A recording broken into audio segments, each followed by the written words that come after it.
Two టాసర్స్ IPL auction రాబోతుంది. December 16th exactly at 3:30 PM కి auction start అవుతుంది. ఇది మినీ ఆక్షన్ కాబట్టి పెద్ద 2 days ఏమి ఉండదు, ఒక రోజులో అయిపోతుంది. ఇక్కడ మనం ఆల్మోస్ట్ ఇక్కడ మాట్లాడాల్సింది మెయిన్ ఏంటంటే కొంతమంది మెయిన్ ప్లేయర్స్ ఉన్నారు.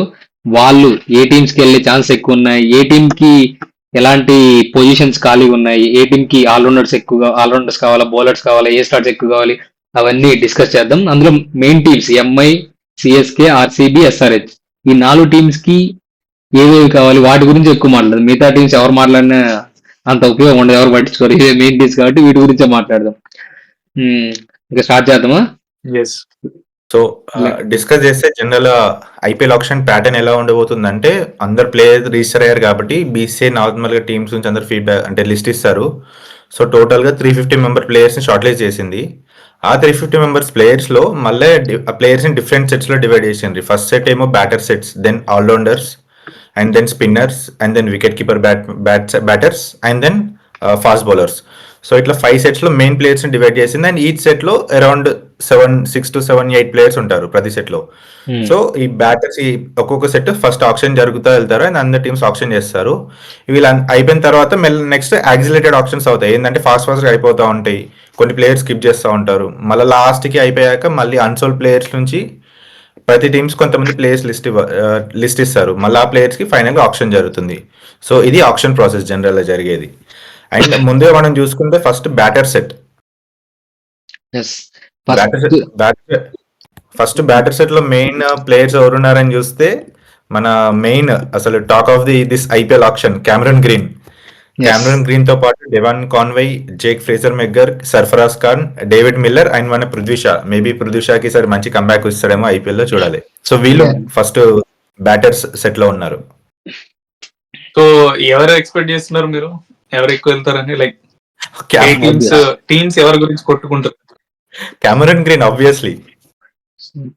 గ్రీన్ ఆబ్వియస్లీ, గ్రీన్ కాకుండా నెక్స్ట్ పృథ్వీ షానే, ఎందుకంటే Indian batter, top order batter, మంచి హిట్టర్. సో నాకు తెలిసి ఈ ఫస్ట్ సెట్ లో మెయిన్ గా కెమెరన్ గ్రీన్ అండ్ పృథ్వీ షాకి మంచి డిమాండ్ ఉంటుంది అనిపిస్తుంది. అందులో జేఎఫ్ఎం అంత ఉండదు నాకు తెలిసి, ఎందుకంటే లాస్ట్ సీజన్ లో పర్ఫార్మ్ చేయాలి. అందులో ఆస్ట్రేలియా చూసుకుంటే ఆస్ట్రేలియా టీమ్ లో కూడా ఆడట్లేదు ఇప్పుడు T20లో. బీవీఎల్ బిగ్ బ్యాష్ లో కూడా ఐ థింక్ ఇది పర్ఫార్మ్ వెల్. ఐ థింక్ అంత చెప్పుకోదగ్గ పర్ఫార్మెన్స్ కూడా ఏం లేదు కాబట్టి అందులో మేజర్ లీగ్స్ ఉంటాయి కదా, ఆ లీగ్స్ లో కూడా జేఎఫ్ఎం ఆడింది లేదు, అంతగా పర్ఫార్మ్ చేసింది కూడా లేదు. సో జేఎఫ్ఎం కి అంత ధర పలకపోవచ్చు. సో ఇప్పుడు మెయిన్ టాపిక్ ఏంటంటే కెమెరన్ గ్రీన్ తీసుకునే ఛాన్సెస్ ఎవరికి ఎక్కువ ఉన్నాయి అదొకటి మాట్లాడొచ్చు మనం. ఎందుకంటే Cameron green minimum to minimum 14-15 crores easy. ఎందుకంటే అక్కడ ఈజీ మాల్ అంటే అక్కడ ఉన్న పర్స్ చూసుకుంటే అన్ని టీమ్స్ కి పర్స్ చాలానే ఉంది, కానీ ప్లేయర్స్ ఎవరు లేరు కొనుక్కోవడానికి. ఒక main talk of the town, talk of the option అంటే కెమెరన్ గ్రీన్. సో నాకు తెలిసి మోస్ట్లీ సిఎస్కే వెళ్తుంది. కానీ ఇంకొక ఛాన్స్ ఏంటంటే కెమెరన్ గ్రీన్ యాక్చువల్ గా ఏ టీమ్? ఆర్సీబీ లాస్ట్ సీజన్ లో ఆడలా, వదిలేశారు. ఆక్షన్ లో లేడు, మెగా ఆక్షన్ లో లేదు, అందుకే మినీ ఆక్షన్ లో లేదు. అంటే ఇప్పుడు యాక్చువల్ గా ఒక రూల్ ప్రకారం 18 CR ఎంతో పలికితే వీళ్ళు యాక్చువల్ గా రీటైన్ చేసుకోవచ్చు కదా ఆ ప్రైస్ కి, ఆ ఛాన్స్ ఉంటుంది. లాస్ట్ ఇయర్ అసలు మెయిన్ ఆప్షన్ లో రిజిస్టర్ అవ్వలేదు, ఎందుకంటే ఇంజూరీ అయ్యింది కదా. సో అంత ముందు ఆర్సీబీ రిలీజ్ చేసేసింది మెయిన్ ఆప్షన్ ముందు. సో లాస్ట్ సీజన్ రిలీజ్ అవ్వలేదు, అసలు ఆర్సీబీ లిస్ట్ లో లేడు. And last time Pant easy around 27.5 crores అయిండు. నాకు తెలిసి రికార్డ్ బ్రేక్ చేస్తాడు ఈసారి కెమెరన్ గ్రీన్. అంత నాకు తెలిసి బ్రో, కేకేఆర్ అక్కడ డబ్బులు పేర్చుకొని కూర్చుంది. అయినా అంత ఉండదు కెమెరన్ గ్రీన్ కోసం. శ్రేయస్ అయ్యర్, రిషబ్ పంత్ అంత దాటే ఛాన్స్ ఉండదు. మీరు పక్కా చూసుకోండి, అంతైతే ఉండదు మోస్ట్లీ. కానీ చెప్పలేము ఇది ఎట్లుంటది అంటే లక్ బ్రో. ఆ టైంలో ఇగోకి పోయారు అనుకో, వాడి టైం చెప్పలేము. కొట్టుకున్నారు అనుకో అక్కడ, వాడికి వర్త లేకపోయినా వెళ్ళిపోతారు టైం బట్టి. లాస్ట్ ఆప్షన్ లో వెంకటేష్ అయ్యరే బెస్ట్ ఎగ్జాంపుల్. అంత వర్త్ కాదు, కానీ ఆ టైంలో వాళ్ళకి ఆ ప్లేస్మెంట్ లో ఆ ప్లేయర్ కావాలి, ఆల్రౌండర్ తీసుకున్నారు. అందులో మన గుండంకులు ఏం చేస్తారో చెప్పలేరు. గుండంకులు ఇంపార్టెంట్. గుండాంకులు చివరి వరకు తీసుకెళ్లి వదిలేస్తాడు. మెయిన్ గా ఆల్రౌండర్ కదా, బ్యాటింగ్ చేస్తాడు, బౌలింగ్ చేస్తాడు, మళ్ళీ పవర్ హిట్టర్. సో ఈజీగా వెళ్తాడు. నాకు తెలిసి 25 crores వరకు అయితే ఈజీగా వెళ్తాడు. చూడాలి. ఇప్పుడు మెయిన్ మెయిన్ ఫస్ట్ ఈ రెండింటి మెయిన్ కాంపిటీషన్ ఏంటంటే సిఎస్కే కేకేఆర్. ఈ రెండే కెమెరన్ గ్రీన్ కి మెయిన్ కాంపిటేటర్స్. దీంట్లో మోస్ట్లీ నాకు తెలిసి సిఎస్కే ఛాన్స్ ఎక్కువ ఉంది, కానీ కేకేఆర్ వాళ్ళు ఒక ప్లేయర్ కావాలనుకుంటే వాళ్ళకి ఎంతైనా పెట్టి కొంటారు. మీరు చూసుకుంటే శ్రేయస్ అయ్యర్ ఏంటంటే సిఎస్కే కేకేఆర్ లాగా అలా గుడ్డికి వెళ్ళిపోదు, ఒక మార్జిన్ అనుకుంటారు, దాని దాటి వెళ్ళరు. అవును, ఇప్పుడు కేకేఆర్ ఎలా అంటే అలా కాదు. కేకేఆర్ కి ఒక ప్లేయర్ కావాలంటే మిగతా ప్లేయర్స్ తో కాంప్రమైజ్ అయ్యి కూడా ఈ ప్లేయర్ కి వెళ్తారు. కావాలంటే మిగతా షాట్ మళ్ళీ చూసుకోవచ్చు వేరే ప్లేయర్ తో. కానీ సిఎస్కే అలాగా ఉండదు మోస్ట్లీ. స్టార్ కంటే Venkatesh okay. Next second set. So bro Cameron వచ్చి మోస్ట్లీ కేకేఆర్ అని ఫిక్స్ అనుకుంటున్నా. చూద్దాం. సిఎస్కే 60 కోట్లు పెట్టుకొని కూర్చున్నారు, 20 కోట్లు పెట్టలేరా ఒక ప్లేయర్ కి? ఇక్కడ మెయిన్ ఏంటంటే మ్యాక్స్వెల్, రసెల్ లేరు. వాళ్ళు నింటే ఆక్షన్ ఇంకొక విధంగా ఉండేది. సిఎస్కే కి వాళ్ళు కాకుంటే వీళ్ళైనా దొరికే వాళ్ళు అన్నట్లు ఉండేది. కానీ సిఎస్కే కి ఒకవేళ కెమెరన్ గ్రీన్ కానీ దొరకకుండా ఆపేశారనుకో, వాళ్ళకి ఎవరు కొనుక్కోవడానికి లేరు, లిమ్ లివింగ్స్టన్ తప్ప. బ్రో ఇక్కడ టీమ్స్ బెనిఫిట్ అవ్వవు బ్రో, ఓన్లీ ప్లేయర్స్ బెనిఫిట్ అవుతారు బ్రో. వాళ్ళు ఇల్లు కొట్టుకొని ప్రైజ్ పెంచుతారు. అది నెక్స్ట్ సెట్ వచ్చేసరికి ఆల్రౌండర్ సెట్ లో కొంచెం మంది ఇంట్రెస్టింగ్ ప్లేయర్స్ ఉన్నారు. Gus Atkinson, Wanindu Hasaranga, and former CSK player Deepak Hooda, Venkatesh Iyer, Liam Livingstone, Wiaan Mulder and Rachin Ravindra.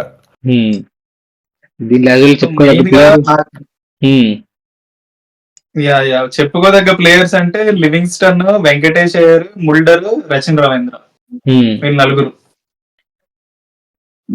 నాకేమనిపిస్తుంది అంటే రచిన్ రవీంద్ర ఇప్పటిదాకా ఫుల్ పొటెన్షియల్ గా చూపిలే. యాజ్ అ బ్యాట్స్మెన్ అంత పీక్ ఫామ్ చూపిలేదు, బౌలర్ యాజ్ ఎ బౌలర్ కూడా అంత ఎక్స్ప్లోర్ చేయలేదు అనిపిస్తుంది. So he has the potential, చూద్దాం. బట్ ఎవరెన్ని అనుకున్నా లియం లివింగ్స్టన్ ఉన్నాడు. అతను పర్ఫామ్ చేసినా పర్ఫామ్ చేయకున్నా టీమ్స్ డిఫాల్ట్ గా అతన్ని ఎక్కువ మనీ ఇచ్చి కొనుక్కుంటారు. అది గత మ్యాక్స్వెల్ కి జరుగుతున్నదే, లివింగ్స్టన్ జరుగుతున్నది కూడా అదే. కానీ మ్యాక్స్వెల్ 1 or 2 సీజన్స్ అని పర్ఫామ్ చేశాడు. లివింగ్స్టన్ ఎప్పుడు పెట్టిన మనీకి అంత పర్ఫార్మెన్స్ చూపించిందిలే. కానీ మళ్ళీ ఈ సీజన్ వస్తాడు, మళ్ళీ మనీతో వెళ్తాడు, ఎందుకంటే ప్లేయర్స్ లేరు ఈసారి. ఇంకా యాక్చువల్ గా ఇంకా ముల్డర్ కి కూడా ఛాన్స్ ఉంది. ముల్డర్ కూడా యాక్చువల్ గా రీసెంట్ టైమ్స్ లో మంచి ఫామ్ లో ఉన్నాడు, ఆల్రౌండర్ గా మంచి స్కోప్ ఉంది కాబట్టి తీసుకోవచ్చు మంచి ప్రైస్ కి. అండ్ వెంకటేష్ గారు ఆబ్వియస్ గా మంచి ప్రైస్ కి వెళ్తాడు మళ్ళా, ఇండియన్ బ్యాటర్ కాబట్టి స్కోప్ ఉన్నది. మెయిన్ ఇంకొకటి గైస్, ఈసారి ఆర్సీబీ వెంకటేష్ గారి కోసం వెళ్తుంది అంటారా ఉన్న డబ్బులతో? చూద్దాం. ఉన్న డబ్బులు మొత్తం పెట్టి వెంకటేష్ గారిని కొనుక్కోవాలన్నా పక్కన ఏదో ఒక టీం మళ్ళీ ఇంకా పెంచుతుంది, ఎందుకంటే సెకండ్ సెట్ లోనే వచ్చాడు కాబట్టి. మీకు గుర్తుంటే 2 years బ్యాక్, లేదు మధ్యప్రదేశ్ ఆడతాడు రంజీలో. బట్ మీకు గుర్తుంటే 2 seasons బ్యాక్ ఆర్సీబీ 22-23 crores పెట్టుకొని ప్యాట్ కమిన్స్ కి 20 crores వరకు వెళ్ళింది ఆప్షన్ లో. లాస్ట్ మూమెంట్ లో మళ్ళీ ఎస్ఆర్హెచ్ కి వస్తాడు, కానీ ఆర్సీబీ అప్పుడు కూడా 22 crores తోటి 20 crores వరకు ఒకటి ప్లేయర్ మీద పెడదామని చూసింది. మరి సార్ ఓన్లీ 16 crores ఉన్నాయి ఆర్సీబీకి. ఆ 16 crores మొత్తం సగం కేక్ ఒకటి ప్లేయర్ మీద పెడతారు. మేనేజ్మెంట్ మారింది, డీకే వచ్చాడు, అందరు మారారు, పెట్టరు. అండ్ నెక్స్ట్ సెట్ వచ్చేసరికి వికెట్ కీపర్స్ లో ఫిన్ అలెన్, జానీ బేర్స్టో, మన బేర్ మామ, KS Bharat, Quinton de Kock, Ben Duckett, Rahmanullah Gurbaz, Jamie Smith, మన ఇంగ్లాండ్ వికెట్ కీపర్. అండ్ దీంట్లో ఇంట్రెస్టింగ్ పిక్ వచ్చేసరికి నాకు తెలిసి మెయిన్ గా వెళ్ళేది క్వింటన్ డికాక్. లాస్ట్ మూమెంట్ లో ఆడాడు క్వింటన్ డికాక్. రూమర్స్ ఏంటంటే ఎవరో ఫ్రాంచైజ్ రిక్వెస్ట్ చేశారంట టు రిజిస్టర్, సో మేబీ అందుకే క్వింటన్ డికాక్ రిజిస్టర్ అయ్యాడు. మేబీ ఎల్ఎస్జీ అని అనిపిస్తుంది, LSG they might go for Quinton de Kock. And then surprise pick వచ్చేసరికి మేబీ జేమీ స్మిత్ కి బాగా డిమాండ్ ఉంది అనిపిస్తుంది. ఆబ్వియస్ గా పక్కా పోతారు. నేను ఇంగ్లాండ్ కొన్ని వాళ్ళ 100 లీగ్ ఉంటది కదా, 100 లీగ్ చూసా, దాంట్లో మంచిగా పర్ఫామ్ చేశాడు జేమీ స్మిత్. టాప్ ఆర్డర్ లో వచ్చాడు. మన మీద ఆడాడు కదా, అది కూడా ఆల్మోస్ట్ 20 లాగే ఆడాడు చాలా వరకు. మంచి బ్యాట్స్మెన్ జేమీ స్మిత్. ఇంకొక వికెట్ కీపర్ బ్యాట్స్మెన్ మనం చూడాల్సిందంటే రహమానుల్లా గుర్బాస్. కేకేఆర్ కి లాస్ట్ సీజన్ మంచి పర్ఫార్మెన్స్ ఇచ్చాడు. లాస్ట్ సీజన్ అంత ఇవ్వలేదు కానీ అంత ముందు సీజన్ లో మంచి పర్ఫార్మెన్స్ 1 or 2 మ్యాచెస్ గెలిపించాడు, సింగిల్ హ్యాండెడ్ లో గెలిపించాడు. సో వెళ్తారు wicket keeper batsmen. Bairstow మర్చిపోతున్నారు. బేర్ స్టోన్ సింపుల్ గా ఒక 2-3 మ్యాచ్లు ఈజీగా వన్ సైడ్ చేసి వెళ్ళిపోతాడు సరిగ్గా ఆడితే. సో బేర్ స్టోన్ కూడా మంచి ప్రైస్ గా తీసుకుంటారు. ఆడిన ఒక 14 మ్యాచ్లు ఈజీ ఒక 2-3 మ్యాచెస్ సింగిల్ హ్యాండెడ్ గా గెలిపించే స్కోప్ ఉంది బేర్స్టోకి. మేబీ హై ప్రైస్ కి వెళ్ళకపోవచ్చు కానీ ఒక రీజనబుల్ ప్రైస్ కి వెళ్తాడు. మంచి మంచి ఆప్షన్ అవుతుంది టీమ్స్ కి. అండ్ నెక్స్ట్ వచ్చేసరికి ఫాస్ట్ బౌలర్స్ లో అన్ని సెట్ లో ఈ సెట్ లోనే కొంచెం మెయిన్ ఇంపార్టెన్స్ ఉండేటట్లుంది. థర్డ్ సెట్ లో అందరూ మంచిగా 6 members ఉంటే 6 members ఒక కేఎస్ భరత్ ఒక్కటి తప్ప మిగతా వాళ్ళందరూ కొంచెం చూడాల్సిన వాళ్ళే. నెక్స్ట్ సెట్ వచ్చేసరికి ఫాస్ట్ బౌలర్స్. దీంట్లో Gerald Coetzee from South Africa, Akashdeep, Jacob Duffy from New Zealand, Fazalhaq Farooqi, Matt Henry, Spencer Johnson, Shivam Mavi, Anrich నార్కియా, Matheesha Pathirana. దీంట్లో ఆకాశ్దీప్ నాకు తెలిసి పక్క ఇండియన్ బౌలర్ కాబట్టి లాస్ట్ అప్పట్లో భువి అండ్ షమీకి వెళ్ళినట్టు ఆకాశ్దీప్ కూడా మంచి ప్రైజ్ వెళ్తుంది. ఎస్ఆర్హెచ్ వెళ్ళే ఛాన్స్ ఉంది ఆకాశ్దీప్ కి, ఎందుకంటే ఒక మంచి ఇండియన్ ఫాస్ట్ బౌలర్ కావాలి, పవర్ ప్లే చేతను. ఎస్ఆర్హెచ్ ఆకాశ్దీప్ వెళ్ళే ఛాన్స్ ఉంది. ఈ సెట్ లో ఇండియన్ ప్లేయర్ ఎవరు లేరు, శివం మావి, ఆకాశ్దీప్ ఉన్నారు. అందులో క్యాప్ ఇండియన్ ప్లేయర్ అంటే ఓన్లీ ఆకాశ్దీప్. సో చాలా మందికి ఇండియన్ ఫాస్ట్ బౌలర్ కావాలి కాబట్టి ఆకాశ్దీప్ కి హై ఛాన్సెస్ ఉన్నాయి మంచిగా వెళ్ళడానికి. ఈ సెట్ మంచి స్కోర్ చేయొచ్చు, క్యాష్ చేసుకోవచ్చు. Cash next Pathirana bro.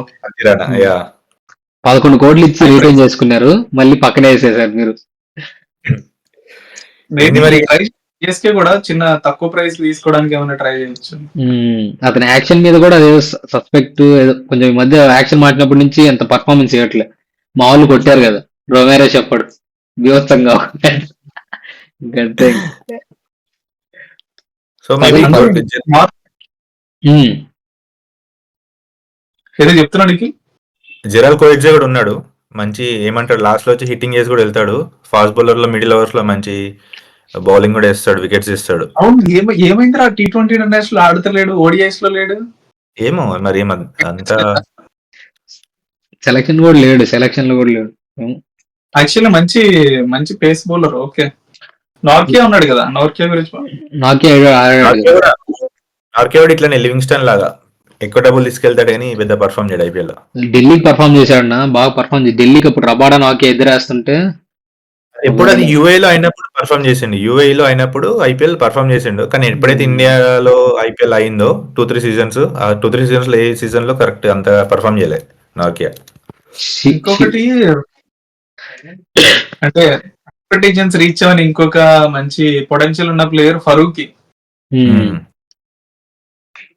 IPL ఇప్పటిదాకా మంచిగా అంత ఎక్స్పెక్టెడ్ రీతిలో పర్ఫామ్ చేయలేదు. ఎస్ఆర్హెచ్ అప్పుడు తీసుకున్నారు మంచిగా మా పర్ఫామ్ చేస్తాడని కానీ పర్ఫామ్ చేయలేదు.